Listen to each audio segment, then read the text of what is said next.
As promised, let's bring you this conversation now as the cost of living continues to rise. People are becoming more indebted. An article by the South African Law Journal says credit abuses and frailties in the legislative framework compounded by financial illiteracy leave borrowers vulnerable to manipulation by lenders. Let's discuss this further now with the author of the article, Dr. Stephan van der Merwe, senior attorney at Stellenbosch University Law Clinic. Thank you so much for your time this afternoon. As the times get tougher, more and more people are looking to unsecured loans, and you say that the higher courts have missed an opportunity to strengthen the rights of borrowers against unscrupulous practices of lenders. Tell us more. Good evening, Bongiwe and Iman, and thank you for having me on your show. The issue really is one of that you have in South Africa a situation currently, and you've been speaking about this in your show tonight in terms of unemployment. We have an issue that there are an incredible number of debtors, and not only people who have incurred debt, but are in fact over-indebted.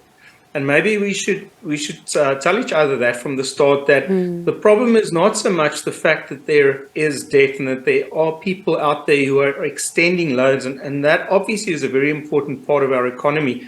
And I think there'll be a lot of people and businesses who will be able to testify to the importance of being able to access responsible loans and responsible debts.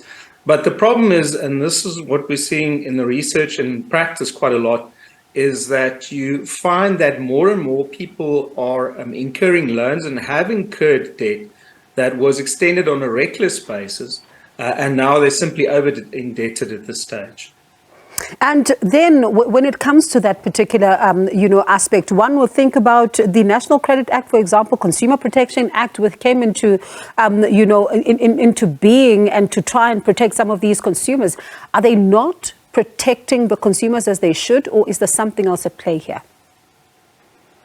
Yeah, it's a good question. You see, I think part of the challenge is that debtors in South Africa generally are in an incredibly vulnerable position. And there's a number of reasons for that. I think historically, we must keep in mind that during the apartheid years, most people in South Africa were not able to access debt. And then when the apartheid, when the walls fell down, the floodgates opened. And so a lot of creditors at that stage was keen to grant debt, and unfortunately, again, in many cases, reckless credit to people who were in need of that credit, but unfortunately were not empowered and educated in order to assist them to deal with that credit responsibility. And what the research has shown over and over again is that your typical debtor, and specifically someone who has an unsecured small loan, is simply there's a completely unbalanced relationship between them and your creditors, and especially your unscrupulous creditors, who have all of the power in their hands, and they are able to manipulate the system to such an extent that we have many cases where we are contacted at the Stellenbosch University Law Clinic by debtors who incurred small, insignificant really loans, amounts of 500 Rand, 1,000 Rand.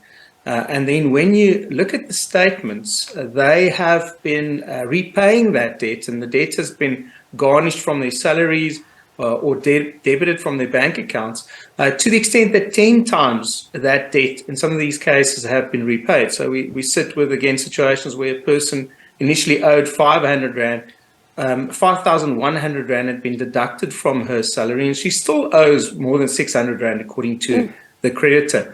And so because you have these people in vulnerable situations, that you need, in fact, as you've mentioned, Abongile, you need the legislature and the courts to step in and to assist them.